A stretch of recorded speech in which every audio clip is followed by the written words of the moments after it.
ಕೇರಳದ ಅನಂತ ಪದ್ಮನಾಭ ಸ್ವಾಮಿ ದೇವಸ್ಥಾನಕ್ಕೆ ಸೇರಿದ ಆ ರಹಸ್ಯ ಕೀ ನಮ್ಮ ಕರ್ನಾಟಕದಲ್ಲಿದ್ಯಂತೆ. ಹೌದು, ಜಗತ್ತಿನ ಅತ್ಯಂತ ಶ್ರೀಮಂತ ದೇವಾಲಯಕ್ಕೂ ನಮ್ಮ ಕರ್ನಾಟಕದ ಐತಿಹಾಸಿಕ ಸ್ಥಳ ಶ್ರೀರಂಗಪಟ್ಟಣಕ್ಕೂ ಇರುವಂತ ಘೋಷಿತ ನಂಟು ಏನು?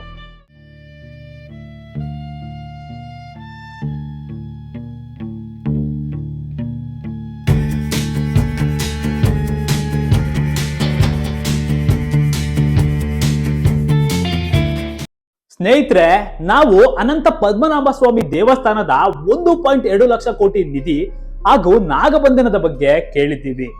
ಆದರೆ ಆ ದೇವಸ್ಥಾನದ ಇತಿಹಾಸವನ್ನು ಸೂಕ್ಷ್ಮವಾಗಿ ಗಮನಿಸಿದ್ರೆ ಅದರ ರಹಸ್ಯ ಕೊನೆಗೆ ಬಂದು ನಿಲ್ಲೋದು ನಮ್ಮ ಕರ್ನಾಟಕದ ಹೆಮ್ಮೆಯ ಕೋಟೆ ನಗರಿ ಶ್ರೀರಂಗಪಟ್ಟಣದ ಮೇಲೆ.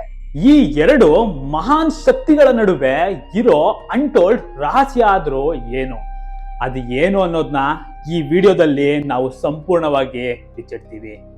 ಕೇರಳದ ಅನಂತ ಪದ್ಮನಾಭ ಸ್ವಾಮಿ ದೇವಾಲಯದ ಆ ನಿಗೂಢ ಕೋಣೆಯ ಬಾಗಿಲನ್ನು ಇವತ್ತಿಗೂ ಯಾರು ತೆಗೆಯೋಕ್ಕಾಗಿಲ್ಲ. ಆ ನಿಗೂಢ ಕೋಣೆ ಒಳಗೆ ಏನಿದೆ ಅನ್ನೋ ರಹಸ್ಯ ಇವತ್ತಿನ ಜಗತ್ತಿಗೆ ಗೊತ್ತಿಲ್ಲ.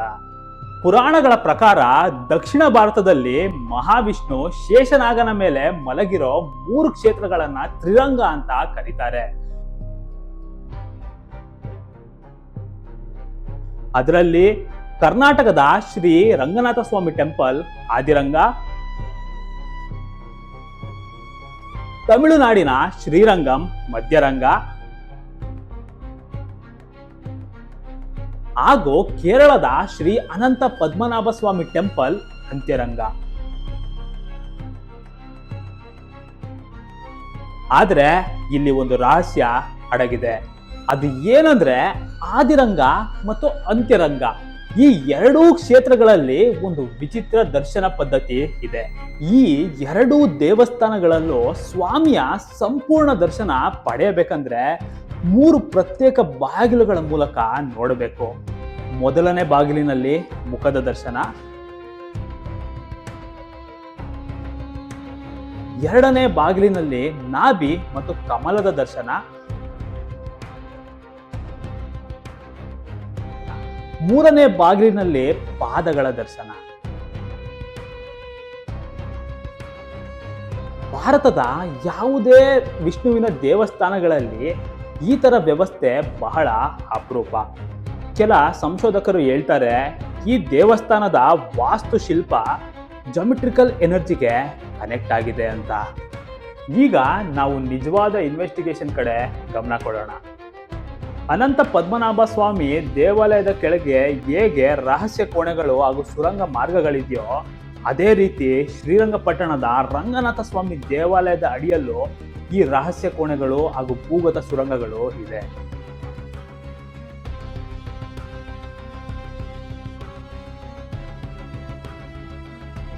ಮೈಸೂರಿನ ಯುದ್ಧದ ಸಮಯದಲ್ಲಿ ಟಿಪ್ಪು ಸುಲ್ತಾನ್ ಹಾಗೂ ಹೈದರಾಲಿ ಈ ಸುರಂಗ ಮಾರ್ಗಗಳನ್ನ ಅವರು ರಹಸ್ಯ ಮಾರ್ಗಗಳಾಗಿ ಬಳಸಿದ್ರಂತೆ.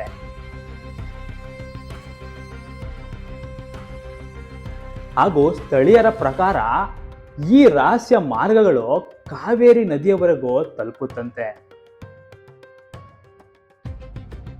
ಹಾಗೆ ಈ ಬ್ರಿಟಿಷರ ಕಾಲದಲ್ಲಿ ಈ ಹಲವಾರು ಸುರಂಗಗಳನ್ನ ಮಣ್ಣು ಕಲ್ಲಿನಿಂದ ಮುಚ್ಚಲಾಯ್ತಂತೆ.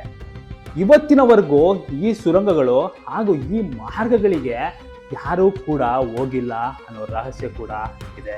ಕೇರಳದ ಕೋಣೆಯನ್ನು ಬ್ರಿಟಿಷರು ಲೂಟಿ ಮಾಡೋದಿಕ್ಕೆ ಹೋದಾಗ ಹಾವಿನ ದಾಳಿಯಿಂದ ಎದರಿ ಓಡಿ ಹೋದ ಇತಿಹಾಸವಿದೆ.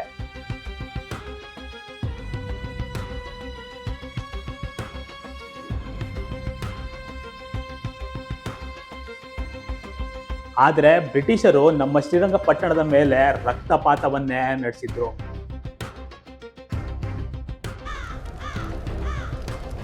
1799 4ನೇ ಮೈಸೂರು ಮಹಾಯುದ್ಧ. ಟಿಪ್ಪು ಸುಲ್ತಾನರ ವೀರ ಮರಣದ ನಂತರ ಬ್ರಿಟಿಷ್ ಸೈನ್ಯ ಮೊದಲು ದಾಳಿ ಮಾಡಿದ್ದು ಶ್ರೀರಂಗಪಟ್ಟಣಕ್ಕೆ.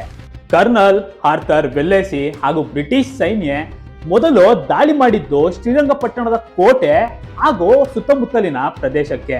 ಇತಿಹಾಸದ ಪ್ರಕಾರ ಶ್ರೀರಂಗಪಟ್ಟಣದಲ್ಲಿ ಕೋಟ್ಯಾಂತರ ರೂಪಾಯಿ ಬೆಲೆ ಬಾಳೋ ಚಿನ್ನಾಭರಣಗಳು, ವಜ್ರದ ಕಿರೀಟಗಳು ಸುಲ್ತಾನರ ರಹಸ್ಯ ನಿಧಿಗಳು ಇತ್ತು. ಅದನ್ನ ಬ್ರಿಟಿಷರು ಇಂಗ್ಲೆಂಡ್ಗೆ ಸಾಗಿಸಿದ್ರು.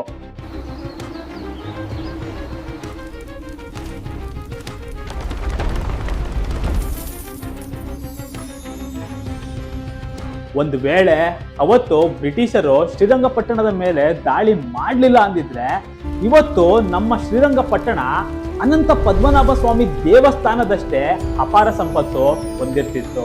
ಆದಿರಂಗನ ಬಳಿಯೂ ಅತ್ಯಂತ ಕೋಟ್ಯಾಂತರ ರೂಪಾಯಿ ಸಂಪತ್ತು ಇರ್ತಾ ಇತ್ತು. ಹಾಗಾದ್ರೆ ಪ್ರಸ್ತುತ ಈ ಎರಡು ಕ್ಷೇತ್ರಗಳ ಸ್ಥಿತಿ ಏನಾಗಿದೆ? ಕೇರಳದ ಅಂತ್ಯರಂಗ ಅಂದ್ರೆ ಅನಂತ ಪದ್ಮನಾಭ ಸ್ವಾಮಿ ದೇವಾಲಯ ಕೋಟ್ಯಾಂತರ ಸಂಪತ್ತನ್ನು ಹೊಂದಿ ಜಗತ್ತಿನ ಅತ್ಯಂತ ಶ್ರೀಮಂತ ದೇವಾಲಯವಾಗಿ ಸುಪ್ರೀಂ ಕೋರ್ಟ್ ಹಾಗೂ ಕಮಾಂಡೋಗಳ ಕಣ್ಗಾವಲಿನಲ್ಲಿ ಭದ್ರವಾಗಿದೆ.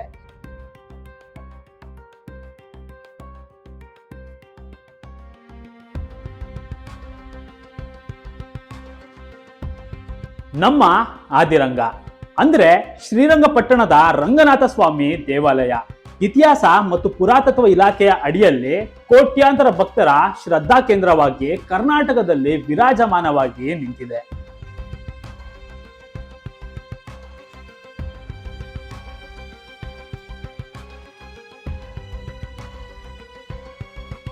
ಆದಿರಂಗನಿಂದ ಆರಂಭವಾಗೋ ಆಧ್ಯಾತ್ಮಿಕ ಶಕ್ತಿ ಅಂತ್ಯರಂಗನ ರಹಸ್ಯ ಬೀಕೋಣೆಯ ಬಾಗಿಲಿನವರೆಗೂ ಹೇಗೆ ಕನೆಕ್ಟ್ ಆಗಿದೆ ಅನ್ನೋದು ಇಂದಿಗೂ ಬಿಡಿಸಲಾರದ ಒಂದು ಅದ್ಭುತ ರಹಸ್ಯ.